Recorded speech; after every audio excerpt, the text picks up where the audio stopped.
अस्सलाम वालेकुम नाजरीन, आप देख रहे हैं प्रोग्राम खबर गर्म है। मैं हूं सोनिया अदनान। नाजरीन, आज कौमी असम्बली का लगातार हमने देखा कि दूसरा इजलास भी हंगामा खेजी की नजर हो गया। पीपल्स पार्टी और पीटीआई अरकान की आपस में हमने देखा कि हाथापाई भी हुई और एक दूसरे पर जुमले भी कसते रहे। जो पूरा ऐवान रहा वो मछली मंडी का मंजर पेश करता रहा। नाजरीन, पार्लियामेंट में आज जो कुछ भी हुआ ये कोई पहली बार नहीं हुआ। हमेशा हम देखते हैं कि अवाम इन लोगों को वोट इसलिए देते हैं कि यहाँ आकर इसलिए बिठा हैं ताकि अवामी मुफाद की कोई बात हो सके, अवाम के मसाइल की हल की बात हो सके। लेकिन हम देखते हैं कि ये लोग आते हैं, लड़ाइयां झगड़े होते हैं, एक दूसरे पर जुमले कसते हैं और फिर होता कुछ नहीं है। आखिर सवाल ये है कि ये रवैये कब बदलेंगे और जिम्मेदार इसका कौन है, अपोजिशन या हुकूमत? इस पर नाज़रीन आज के प्रोग्राम में बात करेंगे। इसके साथ साथ हुकूमत मुखालिफ इत्तेहाद पीडीएम इंतहाई अहम इजलास जो है वो इस वक्त जारी है। अहम फैसले भी मुतवक्के हैं। लॉन्ग मार्च होगा, धरना होगा, तहरीक अदम एतमाद की तरफ बात जाएगी। सबकी नजरें आज के इजलास पर लगी हुई हैं कि आखिर क्या फैसला होने जा रहा है। लेकिन अगर ओवरऑल बात करें पीडीएम की इस पूरी तहरीक की, तो हमने देखा कि अब तक पीडीएम हुकूमत के लिए कोई बड़ा चैलेंज नहीं बन सकी। लेकिन जाहिर है आज का फैसला जो है वो इंतहाई अहम होगा। खबरें ये भी आ रही हैं कि सेनेट इलेक्शन मिलकर लड़ने की हिकमत अमली पर भी मुशावरत हो रही है। अगर इस पर इत्तफाक हो जाता है तो फिर सिनेरियो क्या बनेगा?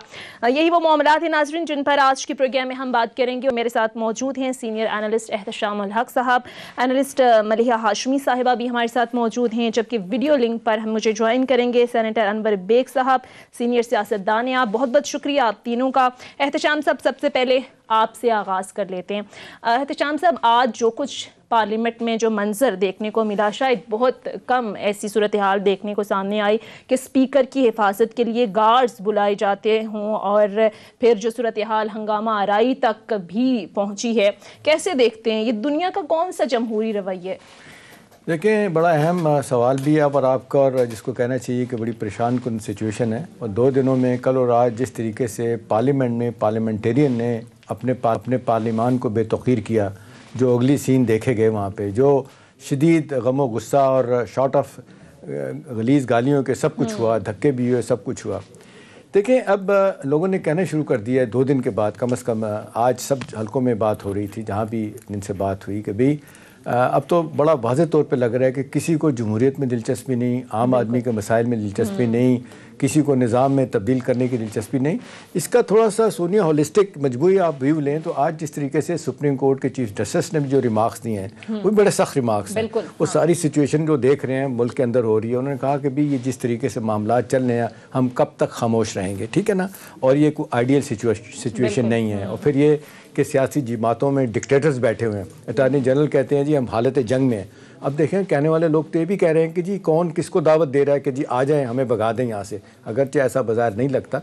लेकिन अब जब आप इस तरह जिस तरीके से पार्लियामेंट की कार्रवाई होगी, जब आप बात ही नहीं करेंगे, अभी आप देख लें 360 दिनों में सोनिया 140 दिन मैंडेटरी होते हैं कि जब नेशनल असम्बली ने मीट करना होता है। मैं एक अरसे से देख रहा हूँ कि मुश्किल से 2-3 दिन के लिए इजलास होता है, इतनी लड़ाई होती है, प्रोरोग हो जाता है। आज भी देख लें सेशन प्रोरोग हो गया, कोई लेजिस्लेशन नहीं है, कोई अवामी जिसको कहना चाहिए मफाद की बात नहीं होती, सारे नारेबाजी की हद तक कर रहे हैं। कहाँ है पुलिस रिफॉर्म, कहाँ है जनाब जुडिशल रिफॉर्म, कुछ भी नहीं हो रहा। तो आज 2 दिनों के बाद तो लगता है कि पॉइंट स्कोरिंग की तो बात छोटी रह गई है। शायद दोनों तरफ से यूँ मुझे लगता है कि कोई खतरात नज़र आ रहे हैं। सेनेट का इलेक्शन अपनी जगह है, पीडीएम की मीटिंग अपनी जगह हो रही है, वो क्या करेंगे। लेकिन ये बात वाज़ेह तौर पर नज़र आ रही है कि जी पार्लियामेंट, जिसको पार्लियामेंट कहते हैं, एक चलाने वाली बात होती है, उसमें लगता है कि शायद लोगों की दिलचस्पी अब कम हो रही है। बिल्कुल ठीक है। अनवर बेग साहब, मैं आपकी तरफ आऊंगी। अभी जिस तरीके से एहतशाम साहब भी बात कर रहे हैं कि मुंतखब जो नुमाइंदे हैं उनका बुनियादी काम तो आइन साजी होता है। पार्लियामेंट के बाहर तो हम ये जरूर सुनते हैं कि पुलिस रिफॉर्म्स होंगी, तालीम के हवाले से, सेहत के हवाले से, जुडिशल रिफॉर्म्स के हवाले से भी बड़ी बात होती है। हम देखते हैं कि 20-20, 30-30 साल गरीब आदमी जो है वो अदालतों में धक्के खा रहा होता है, हम इसको ठीक नहीं करते। तो क्या समझते हैं आप, इसका कसूरवार कौन है? हुकूमत है, ऑपोजिशन है? कोई बिल पेश ही नहीं होता, अगर होता है तो सपोर्ट नहीं किया जाता, तो ये सूरत हाल कैसे बदलेगी फिर?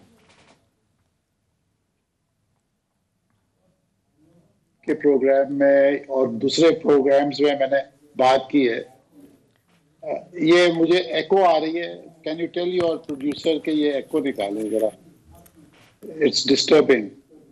जी ठीक है। अनवर बेग साहब आपकी तरफ भी आएंगे। मलिहा मैं आपकी तरफ आऊंगी।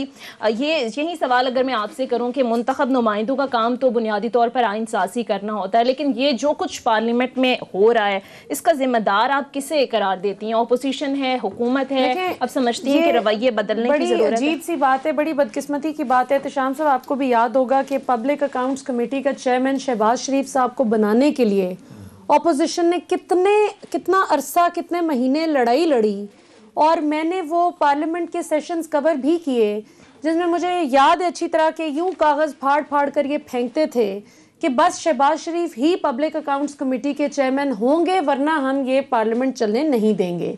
और उसके बाद हमने देखा कि बहुत कन्वीनियंटली जब शहबाज शरीफ साहब का दिल चाहा कि अब लंदन जाया जाए तो वो मज़े से उससे इस्तीफ़ा देकर साइड पर हो लिए, जिसका ये मतलब है कि महज एक अना की जंग थी। ये कोई ऐसी बात नहीं थी कि 5 साल इनका वहां पर होना जरूरी था उस ओहदे पर। बाय द वे अना उस वक्त हुकूमत ने अपनी ख़त्म करके इनको बना दिया था। एब्सोल्युटली बना भी दिया, क्योंकि हुकूमत ने तो देखें, और वैसे भी हुकूमत पर ही जिम्मेदारी भी आयद होती है कि उन्होंने निज़ाम चलाना है, उन्होंने बड़ा भाई बनकर चलना होता है। तो ये ठीक है, अच्छी बात है, हुकूमत ने अपनी जिम्मेदारी पूरी की। लेकिन सिर्फ मैं आपको तारीख से एक रेफरेंस इसलिए दे रही हूँ कि ये कोई नई बात नहीं है इन लोगों का शोर शराबा करना। और फिर ये कि वज़ीर आज़म पाकिस्तान इमरान खान, जिस दिन आपको याद होगा पहला दिन था जब वो मुंतखब हुए, स्पीकर साहब ने अनाउंस किया कि इमरान अहमद खान न्याजी साहब प्राइम मिनिस्टर ऑफ पाकिस्तान हैं आज से, तो आपने देखा कि क्या बदतमीज़ी की गई, किस तरह से कागजात उठाकर फेंके गए, सीटियाँ बजाई गई। उस दिन भी मैं मौजूद थी वहाँ कवर करने के लिए, और खान साहब ने हेडफोन्स लगाकर, आपको मंजर याद होगा कि कैसे ये लोग आगे सीटियाँ बजा रहे हैं। मतलब ये देखें ना, इस किस्म की औबाश हरकतें आप स्कूल के बच्चों को भी टीचर्स रोकती हैं कि बेटे बिहेव, इस तरह से ना करें। लेकिन बदकिस्मती की बात है कि ये वो लोग हैं जिनको पूरे मुल्क से मुंतखब किया जाता है कि उन्होंने मुल्क को चलाना है, मुल्क को डायरेक्शन देनी है, और ये उल्टा सीटियां बजाकर इस तरह तूफानी बदतमीजी बर्पा करके ये समझते हैं। और फिर बदकिस्मती ये कि ये जो डिक्टेटर्स वाली बात की, बिल्कुल ठीक की कि तकरीबन हर पार्टी में डिक्टेटरशिप है, खास तौर पे खानदानी मौरूसियत, तो शाबाश मिलती है। सही, तलाल चौधरी साहब जितनी बदतमीजी करके आते थे ताली बजती थी उनके लिए। अनवर बेग साहब को भी शामिल गुफ्तगू कर लेते हैं। अनवर बेग साहब, अभी जिस तरीके से मलिहा भी बात कर रही थी कि कोई पहली बार नहीं हुआ, हम देखते हैं कि जब भी तकरीरें होती हैं तो अपोजिशन हुकूमत को लान तान करने में लग जाती है, हुकूमत की बारी आती है तो वो अपोजिशन को चोर डाकू कहना शुरू हो जाते हैं, और किसी तरीके से जो आइन साजी है वो हो नहीं रही, अवामी मुफाद की कोई बात होती नहीं है। तो फिर ऐसे अगर ये सूरत हाल ऐसी रही तो फिर आप नहीं समझते कि ये रवैया बदलने की जरूरत है? और साथ में ये भी, इस पर भी कमेंट कीजिएगा कि इसकी जिम्मेदार कौन है, ऑपोजिशन या गवर्नमेंट? देखिए, जैसे मैं आपको पहले बता रहा था कि पाकिस्तान में 1947 से डेमोक्रेसी ने रूट्स ही नहीं लिए। इतने हम फेक डेमोक्रेसी है हमारी कि आप भी सोच नहीं सकते।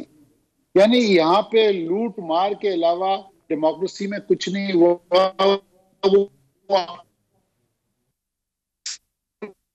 47 से लेके हम 2021 में है। यहाँ पे जो पॉलिटिकल एलीट है वो फिल्थी रिच है, और the state of Pakistan is bankrupt. उनके ये असासे कैसे इतने बढ़ते गए billions and billions of dollars में, और स्टेट ऑफ पाकिस्तान की इकोनॉमी ये हाल है कि आज आप ओवर 100 बिलियन डॉलर की डेट है, आप पे कर्जा चढ़ा हुआ है, जो आप उसकी डेट सर्विसिंग करने के लिए आपके पास पैसे नहीं है, उसके लिए आप उधार मंगाते हैं। और हमारे जो लीडरान है वो बड़ी बड़ी पॉश दुनिया की एक्सपेंसिव गाड़ियों में फिर रहे हैं। The most expensive apartments in London they are living in. I mean, is there any shame to these people? ये पाकिस्तान ऐसे नहीं चल सकता बीबी। यहाँ पे तो एक पागल आदमी चाहिए जो इनको डंडे मारे और यहाँ पे उनको पब्लिक हैंगिंग करे। ये मुल्क अब ऐसे सीधा नहीं होगा ये डेमोक्रेसी के साथ। और इस वक्त के जो हालात हैं, ये तो मैं कहता हूँ बदतर से बदतर हो गए, क्योंकि ऑपोजिशन तो ये चाहती है कि इतना केओस करो कि ये सब पूरा निजाम दरम बरम हो जाए, अकाउंटेबिलिटी प्रोसेस खत्म हुआ। ये बेसिकली लड़ाई झगड़ा चल ही रहा है अकाउंटेबिलिटी प्रोसेस के लिए। ठीक है, इमरान खान ने कोई हेडवे नहीं किया, बट अनफॉर्चुनेटली नैब के पास व्हाइट कॉलर क्राइम पकड़ने के कोई तरीकेकार ही नहीं है। ये छोटे छोटे लोगों को पकड़ के और पकड़ लेते हैं, और फिर इवेंचुअली क्या होता है कि जी उनको कहते हैं प्ली बार्गेन करो, क्योंकि एविडेंस उनके पास है नहीं। चोरी की है उन्होंने, बट उनके पास एविडेंस नहीं है। जो एविडेंस है भी वो भी आप माशाल्लाह यानी 1 2 3 होता है। आज जरदारी साहब को कल पूरी बेल मिल गई, उनके केसेस गालिबन कराची चले गए, और जो आहद चीमा है उसके केस का कुछ नहीं पता, फहद हसन फहद के केस का कुछ नहीं पता, और ये टीटियां जो गई हैं उसका कुछ पता नहीं चल रहा। यानी कोई केस कंक्लूड होता ही नहीं है पॉलिटिकल लीडरशिप का। सिंध में आप जाएं, वो शर्जील मेमन है, आगा सिराज दुरानी है, डॉक्टर आसिम है, उनके केसेस कहाँ चले गए? यानी इतने अरसे से केसेस चल रहे हैं, ये सब फेक है, फेक।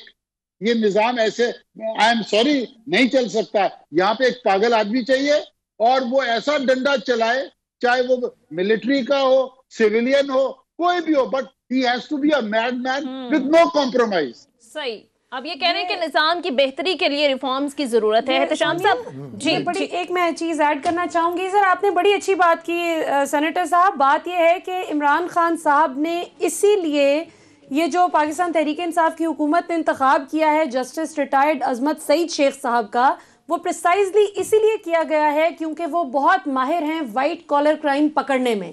ये उनकी बेसिक एक्सपर्टीज है, और इसीलिए आप देखते हैं कि बहुत चीखों पुकार हुई उनके नाम पर। Listen to me, I am sorry, with all due respect to justice sahab, उनके पास कोई एक्सपर्टी नहीं है। इसके लिए तो स्पेशल कोर्स होते हैं वेस्टर्न कंट्रीज में। मुझे आप उनका सीवी निकाल के दिखाए, उनके पास कौन सा सर उनका करियर भरा पड़ा है। और नहीं सर, नहीं बेबी, ठीक है। एहतशाम साहब आपका कमेंट ले लेते हैं। जिस तरीके से बात की है जस्टिस अजमत, पाकिस्तान में there is nobody who has expertise in white collar crime. Even the British government उनके पास नहीं आ रही, वो भी एक प्राइवेट कंपनी को हायर करते हैं वहां पे। सही, ठीक है। एहतशाम साहब आप इस पर कोई कमेंट करना चाहेंगे? देखिए, मैं सिर्फ एक चीज़ की तरफ तवज्जो दिलाना चाहूँगा जो मेरा ख्याल है जो बड़ी अफसोसनाक है। देखिए, ये चीज़ें तो प्रोसेस में सोनिया होती रहेंगी। नैब कितना अच्छा चल रहा है, कितना नहीं अच्छा चल रहा, कितना कंट्रोवर्शियल है, कितना पीटीआई के लोगों के केसेस खंगाल रहा है, कितना अपोजिशन के चलें, इस पे बहस हो सकती है। अहम सवाल ये है कि पार्लियामेंट में जो कुछ हुआ, पार्लियामेंट से जो तवक्कुआत लोगों की हैं, लोग फिर कहते हैं कि जी पार्लियामेंट क्या है, म्यांमार में क्या हुआ। मैं ये तो नहीं कह रहा कि यहाँ पे भी ऐसा होना चाहिए। ये जिस फ्रस्ट्रेशन का इजहार बेग साहब कर रहे हैं, अब देखें ना, हालात आम आदमी इस तरह सोच रहा है कि भी 70-72 साल हो गए हैं, इसी के रिफ्यूज में हम देखते हैं पॉलिटिकल लोग जो है ना जी, वो देखें ये जमहूरियत होनी चाहिए। भाई भले जमहूरियत हो, लेकिन जमहूरियत जिस तरीके से ऑपरेट यहाँ करती है, जिस तरीके से पार्टियों के अंदर, सही कहा चीफ जस्टिस साहब ने, डिक्टेटरशिप है। कोई बंदा मुझे बताएं, चीफ जो पार्टी हेड है उसकी मर्जी के खिलाफ कोई वोट दे सकता है, कोई बात कर सकता है, उनके आगे बात ही कोई नहीं करता। देखिए, अब होना ये चाहिए, जो ज़ाती तौर पर मुझे लगता है कि पार्लियामेंट को चलाने के लिए इस वक्त ओनस गवर्नमेंट पे है। मान लिया कि दोनों तरफ से हंगामा हुआ, एक्विजिशन काउंटर एक्विजिशन हुई, ब्लैकमेल करने की बात एक दूसरे को हुई, लेकिन सवाल यह है कि भी क्या ये यहाँ पे चीज़ें रुकनी चाहिए? ये इस निज़ाम को 2-2.5 साल भी रहते हैं, क्या इतनी जल्दी कोई इलेक्शन होने वाले हैं? बाजार लगता नहीं है। और अपोजिशन भी फाइनली समझ गई है कि जी वो बात नहीं बनेगी, ये इनको 5 साल मिल ही जाएंगे। इस दौरान जो उन्होंने करना है वो करते रहेंगे। मेरा अपना ख्याल है सोनिया कि अपोजिशन का काम गवर्नमेंट को वर्गलाना, उनको प्रोवोक करना, टफ टाइम देना है। अच्छी बात होती कि इसके लिए कोई ढंग तरीके से टफ टाइम देती अपोजिशन लेजिस्लेशन। अभी तभी तो हुकूमती लोग कहते हैं कि जी कौन सा बिल अवामी मफाद का जो है ये लाएं, हमने उसको रिजेक्ट किया।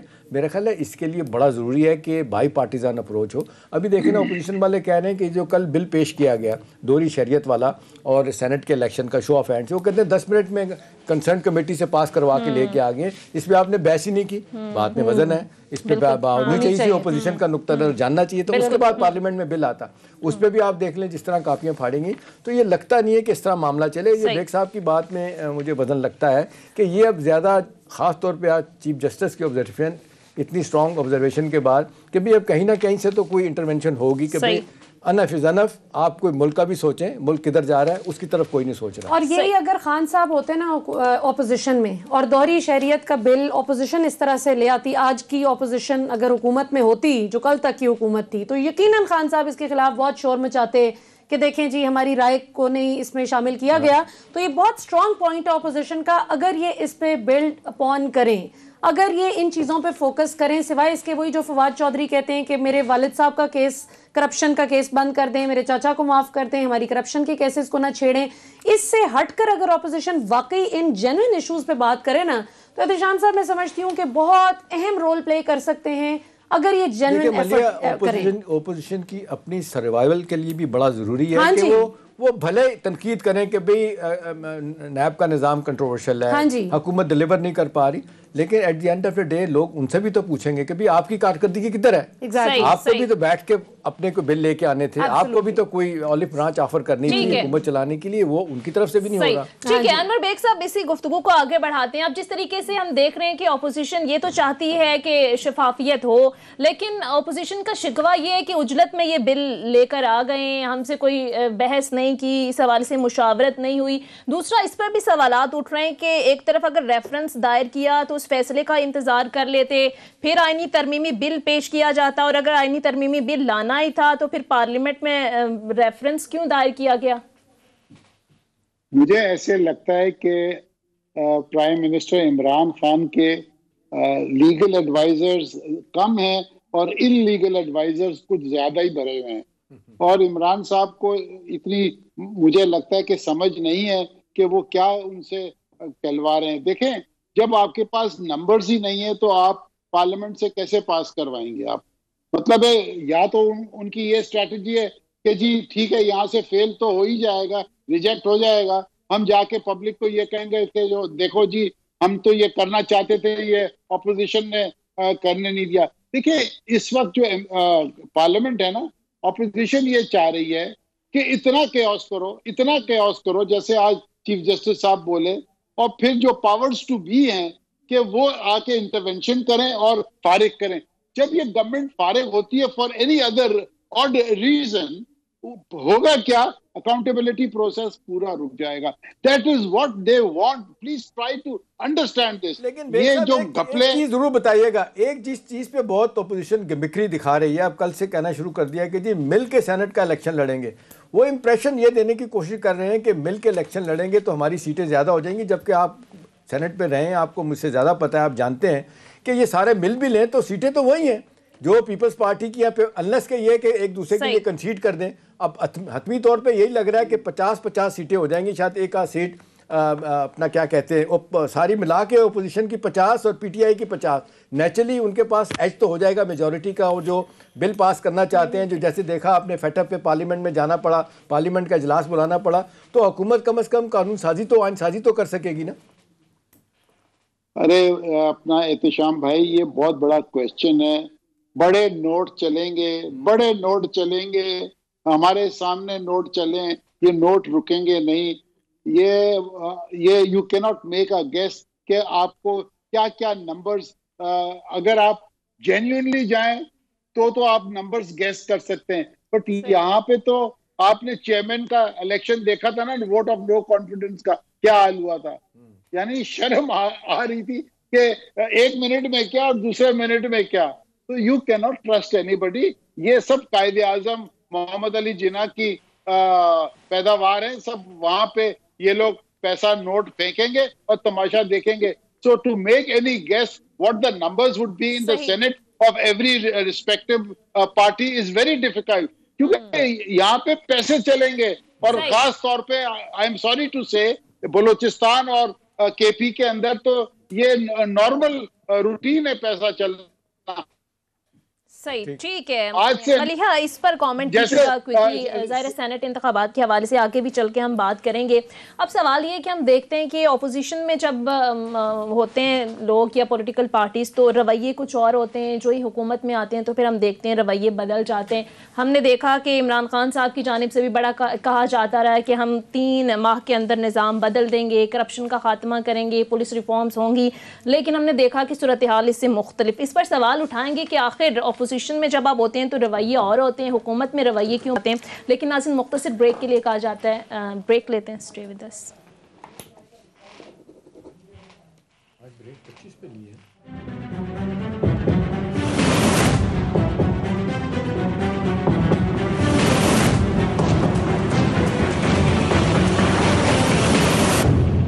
ब्रेक के बाद खुशामदीद नाजरीन। हुकूमत मुखालिफ तहरीक PDM की अहम बैठक इस वक्त जारी है और अब देखना यह है कि इस अहम बैठक से क्या अहम फैसला जो है वो सामने आता है। एहतशाम साहब, वैसे ओवरऑल अगर देखें तो PDM हुकूमत के लिए कोई बड़ा चैलेंज अभी तक बन नहीं सकी। आज जाहिर है नून लीग की तरफ से भी कहा गया है कि हुकूमत के खात्मे के लिए कोई वाज़ेह मौक़िफ़ सामने आना चाहिए। क्या लगता है आपको, ज़्यादा से ज़्यादा क्या ऐसा ऐलान किया जा सकता है जिससे वाकई लगे कि हुकूमत मुश्किल में आ जाएगी? देखिए सोनिया, जानदारी की बात तो यह है कि चैलेंज वाली बात तो मेरा ख्याल बहुत दूर चली गई है, ठीक है ना। अभी तो अपनी सर्वाइवल, अपनी हिकमत अमली, अभी आप देख लें जो झुंझलाहट आप देखती हैं मरीम साहबा के, मरीम नवाज़ के पार्ट पे या फॉर दैट मैटर मौलाना फजल रहमान के पार्ट पे, कि इन दोनों में जब सवाल पूछा जाता है, आज भी जब पूछा गया जी बताएं पहले इस्तीफे होगा, लॉन्ग मार्च, ये सब कुछ ही 4 फरवरी को होगा, आज बताएंगे।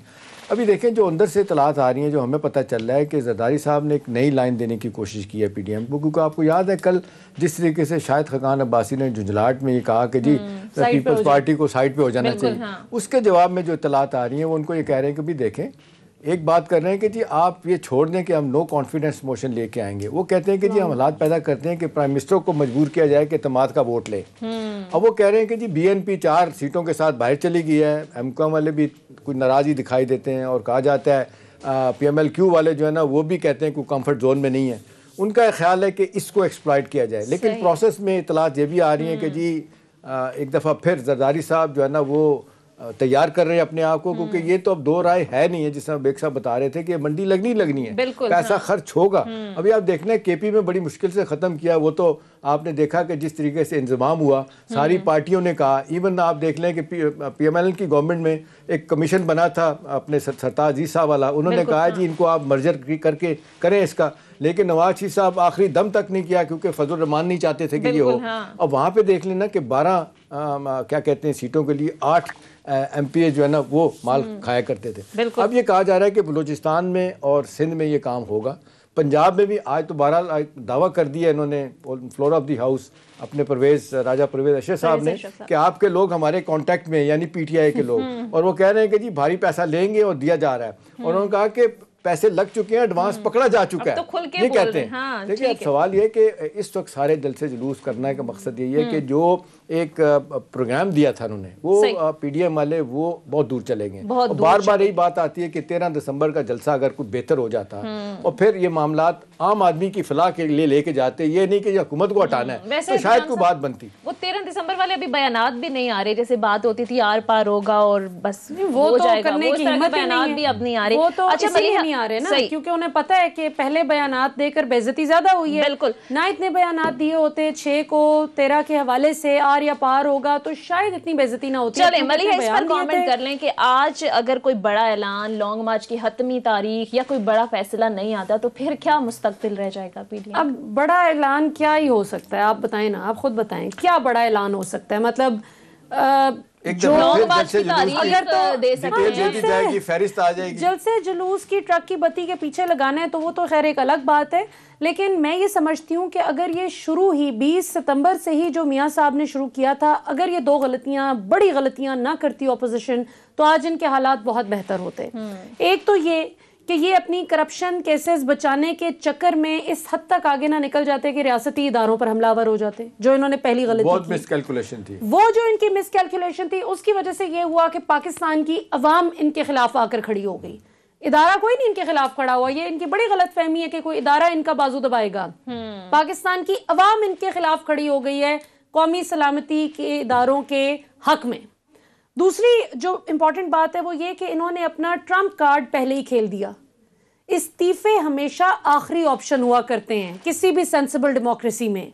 आप पहले अपनी दूसरी ऑप्शंस को एक्सप्लॉइट करते हैं। जैसे अभी आप बात कर रहे थे कि जो डिस्ग्रंटल्ड लोग हैं, जो इनके इत्तेहादी हैं, जो इनसे खुश नहीं है हुकूमत के, उनको आप करते हैं, PMLQ है, MQM है, they should have reached out to them. लेकिन इन्होंने क्या किया, इन्होंने पहली बात ये की कि हम इस्तीफे देंगे। अब इस्तीफों वाली बात में नहीं, मुंह पे मारेंगे, हाँ मुंह पे मारेंगे। और फिर ये कि मरियम और फजल रहमान दोनों वो लोग हैं जो खुद ही असेंबली का हिस्सा नहीं है, वो सबसे ज्यादा बढ़ चढ़ कर इस्तीफों की बात करते रहे। फिर उस पर मजीद इनकी बेइज्जती और सुबकी उस बात से भी हुई कि जो 2 PMLN के कारकुनान थे जिनका इन्होंने कहा कि उन्होंने तो इस्तीफे दे दिए हैं, और मैं कहती हूँ कि आप तगड़े रहें, दे आए। उन्होंने कहा एक भाई भी थे, और जी, और कैप्टन सफदर के अपने मतलब जो है वो भाई शामिल हों, तो मरियम के अपने घर में बगावत होगी उनके खिलाफ। तो पॉइंट ये है कि बातें इतनी बड़ी बड़ी इनको करनी ही नहीं चाहिए थी जो पूरी ना हो सके। और अब अवाम, वही बात जो हम कल कर रहे थे कि इनकी बदकिस्मती ये है कि अवाम इमरान खान साहब की हुकूमत से जितनी भी नाखुश हो, वो कम अज कम अपोजिशन को मसीहा के तौर पर नहीं देखती। तो आज ऐलान मेरे ख्याल में तो यही आएगा कि मजीद ट्रक की बत्ती के पीछे लगाएंगे। जरदारी साहब ने बहरहाल जो इतलात आ रही है बड़ा ऐलान मुतवक्किल वो नहीं होगा, लेकिन थोड़ा सा एक जो नई बात आज सामने आई जो कल तक नहीं थी, जो नई डेवलपमेंट ये हुई है कि जरदारी साहब अब जाहिर है नेगोशिएट करें, क्योंकि PMLN की भी बॉडी लैंग्वेज वो देख रहे हैं, जमानत हो गई उनकी हेल्थ बुनियाद पे, वो भी हुई है। और फिर ये कि शाहिद खाकान अब्बासी साहब ने जो कहा कि फिर PPP साइड पर हो जाए, तो उसके बाद थोड़ी सी लचक जरदारी साहब की तरफ से ये आ रही है देखने में कि वो लॉन्ग मार्च की तरफ अब थोड़ा थोड़ा रजामंद हो रहे हैं। ठीक है, रजामंद हो रहे थे। अनवर बेग साहब, मैं आपकी तरफ आऊंगी, आपको क्या लगता है, क्या कोई बड़ा ऐलान मुतवक्के है? और दूसरा सर, इस पर भी कमेंट कीजिएगा, अगर PDM की ये तहरीक अगर फर्ज कर लेते हैं नाकाम हो जाती है, तो फिर हुकूमत क्या और ज्यादा मजबूत हो जाएगी, या फिर तहरीक नाकाम भी हो जाए तो हुकूमत को कमजोर कर जाएगी?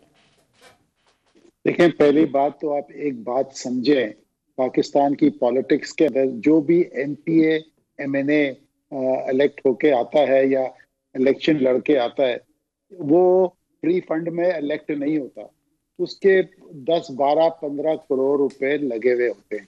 वो आता है यहाँ कारोबार करने के लिए। But there are few exceptions जो जेन्युइन लोग हैं, बट वो मुश्किल से 5% से ज्यादा पार्लियामेंट में नहीं है। किसे सुन नहीं पा रहे अनवर बेग साहब की? जी आवाज आ रही है अभी? जी आ रही, बात कीजिए बेग साहब। अच्छा, आपने जो मैंने पहले कहा था वो आपने सुना या नहीं सुना? जी सुना है, आधा सुना है और आधा नहीं। अच्छा, जी बेग साहब आप बात कीजिए। जी अच्छा, मैं ये कहना चाह रहा हूँ कि ये जो MPAs MNA इलेक्ट होते हैं, ये पैसे खर्च के आते हैं। I mean they don't come for public welfare, ये याद रखिएगा। पब्लिक वेलफेयर के लिए ये आते। पाकिस्तान की डेमोक्रेसी का ये हाल ना होता जो आज है, ना यहाँ पे हेल्थ केयर है, ना यहाँ पे एजुकेशन है, जो बेसिक रिक्वायरमेंट है पाकिस्तान की रूरल पॉपुलेशन को, ये उस तरफ तो ध्यान ही नहीं देते। ये एक बिजनेस डील है, तो ये आप भूल जाएं कि नून लीग के लोग रिजाइन करेंगे या लोग रिजाइन करेंगे या पीपल्स पार्टी वाले रिजाइन करेंगे। MNA MPs रिजाइन करने के चक्कर में नहीं है। अब वो दे आर वेटिंग। देखिए, डेवलपमेंट फंड्स किसी को मिल नहीं रहे, अब दे आर आइंग और दिस सेनेट इलेक्शन के यहाँ से माल तोड़ें और यहाँ से तोड़ेंगे माल। आप ये चीज को अंडरस्टैंड करें, पाकिस्तान के अंदर बड़ी वीक डेमोक्रेसी है, सब करप्ट डेमोक्रेसी है। That is why I am saying यहाँ बुनियाद पड़ी नहीं है डेमोक्रेसी की। 47 से मिलिट्री रूल्स आते रहे 35-36 ईयर्स। तो ये भूल जाएं कि ये कोई रिजाइन करेगा नहीं करेगा। जहां तक रहा लॉन्ग मार्च की बात, लॉन्ग मार्च ठीक है, नून लीग थोड़ी बहुत कर ले तो कर ले, या ये हमारे फजल रहमान साहब मदरसे के बच्चे ले आएंगे, बट पीपल्स पार्टी की अगर इसमें पार्टिसिपेशन होगी भी, कोई प्रेजेंस इनकी नहीं होगी as far as workers is concern. आप देखते रहिएगा, क्योंकि जरदारी साहब इज स्ट्रीट स्मार्ट जेंटलमैन और उन्होंने जो डीलें करनी थी बिहाइंड द सीन कर ली है। सही, ठीक है, आपका कमेंट आ गया अनवर बेग साहब। जी सही। एहतशाम साहब, अनवर बेग साहब तो कहते हैं रिजाइन तो ये करने वाले नहीं है, लेकिन एहतशाम साहब अगर लॉन्ग मार्च के लिए कोई हतमी तारीख आ जाती है, लॉन्ग मार्च पे तो जाहिर है पीपल्स पार्टी भी एक पेज पर है, वो कह रहे हैं कि लॉन्ग मार्च के हवाले से जिस तरह से मलिहा भी बात कर रही थी कि जरदारी साहब किसी हद तक एग्री हो गए, तो हुकूमत के लिए कोई खतरा बन सकता है ये लॉन्ग मार्च? क्योंकि बहरहाल तारीख तो है। देखिए, लॉन्ग मार्च के हवाले से एक बात तो सोनिया बिल्कुल तय हो गई है कि जिस तरह बिलावल भुट्टो जरदारी साहब पहले धरने की बात करते थे कि हम हमेशा धरनों के खिलाफ हैं, बीच में एक स्टेज आई थी उन्होंने कहा था हम शायद धरना दे सकते हैं, अब फिर वो पीछे चलेंगे, धरने की बात नहीं कर रहे। अभी आपने देखा जिस तरीके से आपने इलेक्शन कमीशन के सामने आके एहतजाज किया था उन्होंने पार्टी फंडिंग के हवाले से, उस वक्त ये बातें हो रही थी कि 2-4 दिन बैठा जाए, फिर उनको पता चल गया कि जी पॉसिबल नहीं है, सर्दी लोग आएंगे नहीं। आपने देख लिया तो 2,500 बंदे थे वहाँ पे। अब देखें ये ले जाएंगे तहरीक को बहुत दूर। अभी देखें इसके बाद कौन सा वक्त शुरू हो जाएगा, फिर उसके बाद आप देख ले आ जाएगा अप्रैल, आ जाएगा मार्च के बाद फिर रमज़ान शुरू हो जाएगा, कहाँ सी तारीख कहाँ चली जाएगी। देखिए एक चीज़ बेग साहब जो बड़ी अफसोसनाक है ना, अभी आप देख लें कि जो पैसे की लेन देन है मलिया, ये आप देख लें MNAs MPAs और सेनेटर के लिए सबसे पहले तो पार्टी लीडरशिप कहती है हमें पैसा दें। एक ख़ास 20-25 लाख रुपया पार्टी लेती है किसी को टिकट देने के लिए। उसके बाद से फिर सेनेट पे अगर आ जाए तो वो फिर अलहदा पैसे देने पड़ते हैं उनको बंदे लाने के लिए। तो ये तो रवायत जिसको कहने चाहिए इंस्टीट्यूशनलाइज करप्शन है पॉलिटिकल पार्टीज की, ये नहीं टूट सकती। देखिए ना, इसलिए नहीं टूट सकती कि इसको तोड़ने के लिए कोई तैयार नहीं है। यही दोनों पार्टियां आप देख लें आज तक यही मजे करती रही हैं। ये किसी तरीके से इमरान खान साहब लड़ लुड़ के आ गए हैं, अब वो कुछ करना भी चाहते हैं तो उनके लिए मुश्किलात हैं, बहुत ज़्यादा रुकावटें खड़ी की जा रही हैं। कुछ अपनी तरफ से भी एक बड़ा मसला आ रहा है कि जी कारकर्दगी टीम अच्छी नहीं है, टीम को बेहतर करने की जरूरत है। अच्छे लोग खामोश तमाशाई बन के देखते रहेंगे कि इमरान खान जो हैं वो इन मजबूरियों के हाथों कुछ कर नहीं पा रहे अच्छी नीयत के बावजूद। अच्छी बात है। देखें इसमें मलिया लोग आमतौर पर कहते हैं कि जब 3 महीने गुजरे थे ना, उस वक्त प्राइम मिनिस्टर साहब को चाहिए था कि यार ये इतनी थिन मेजोरिटी के साथ मैं नहीं रह सकता, रिजाइन करके बाहर आ जाते। लोगों को कहते कि यार ये मैं ब्लैकमेल मुझे कर रहे हैं, मैंने नहीं होना, जिस मुश्किल से हुकूमत बनी है मैं इस तरह नहीं रहना चाहता। मैं ना लेजिस्लेशन कर सकता हूँ ना मैं कोई और काम कर सकता हूँ, बेहतर ये है कि दोबारा मुझे आप 2/3 लेके आए फिर मैं आऊँगा। तो मेरे ख्याल एक बड़ा स्ट्रॉन्ग मैसेज भी जाता है। जी बेग साहब मैं एक बात करना चाहता हूँ। देखें, you have to understand one thing, this country is not ruled by the national assembly और the senate, this country is ruled by mafias. Sugar mafia है, आटा माफिया है, टेक्सटाइल माफिया है, बैंकिंग माफिया है, पावर सेक्टर में mafia है। ये mafias control करते हैं, लैंड माफिया है।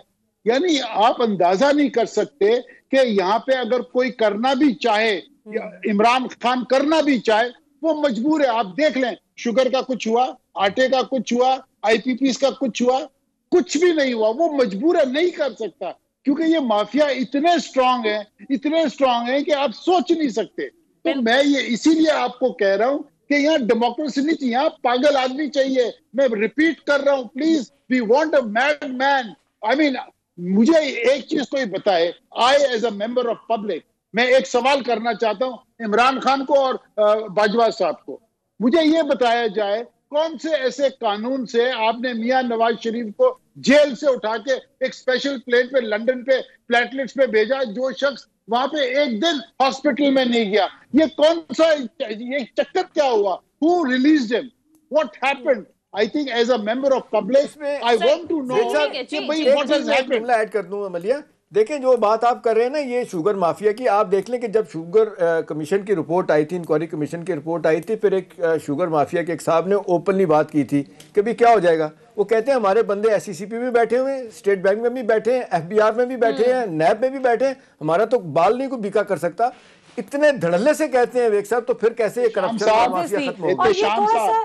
सर मैं एक ऐड करना चाहूंगी, आपने बड़ा अच्छा सवाल उठाया कि वजीर आजम साहब से भी और बाजवा साहब से। वैसे मेरा नहीं ख्याल कि बाजवा साहब इस पे कोई जवाब दे सकते हैं, क्योंकि उनकी तो कोई इन्वॉल्वमेंट थी ही नहीं इसमें। वजीर आजम साहब पे पूरे का पूरा ओनस आता है कि मियाँ साहब को क्यों जाने दिया। अब ये बड़ी दिलचस्प बात है, अभी प्रोग्राम के शुरू में बात हो रही थी कि डिक्टेटरशिप बहुत ज़्यादा है सियासी जमातों में। तो मैं ये समझती हूँ कि पाकिस्तान तहरीक इंसाफ वो वाहिद जमात है कि जिसके अंदर कम अज कम आप इख्तलाफ कर सकते हैं खुलकर। एहतशाम साहब, आधी से ज्यादा आपकी काबीना डर गई थी। मियाँ साहब की रिपोर्ट शो प्लेटलेट्स चढ़ गए, नीचे उतर गए, ये हो गया। डॉक्टर अदनान ने जो डाला हुआ था पूरे मुल्क को, और कुछ इनके वजीर इख्तलाफ करते रहे, वजीर आजम से लड़े, फवाद चौधरी लड़े, फैसल वाडा लड़े, और भी दीगर लोग हैं जिन्होंने इख्तलाफ किया। ठीक है, हमदर्दी में रो पड़ी ना, लेकिन फवाद चौधरी और फैसल वाडा तो लड़ पड़े। उन्होंने कहा खान साहब ये सबसे बड़ी आपकी गलती होगी हुकूमत की अगर आप मियां साहब को जाने दें। बेग साहब आप कुछ कहना चाहेंगे, क्विकली कमेंट कीजिएगा। मैं ये कहना चाह रहा था, ये सारे फेक रिपोर्ट्स थी। उस शख्स ने लंदन जाके एक दफा भी अपने प्लेटलेट सही ठीक है। माजरत के साथ सेनेटर अनवर बेग साहब, प्रोग्राम का वक्त खत्म हो गया है। बहुत बहुत शुक्रिया आपके वक्त का। मलिहा हाशमी भी शुक्रिया, एहतशाम साहब आपका भी शुक्रिया। नाजरीन, ये था हमारा आज का प्रोग्राम के हवाले से फीडबैक जरूर दीजिएगा। अगले प्रोग्राम तक इजाजत दीजिए। खुदा हाफिज।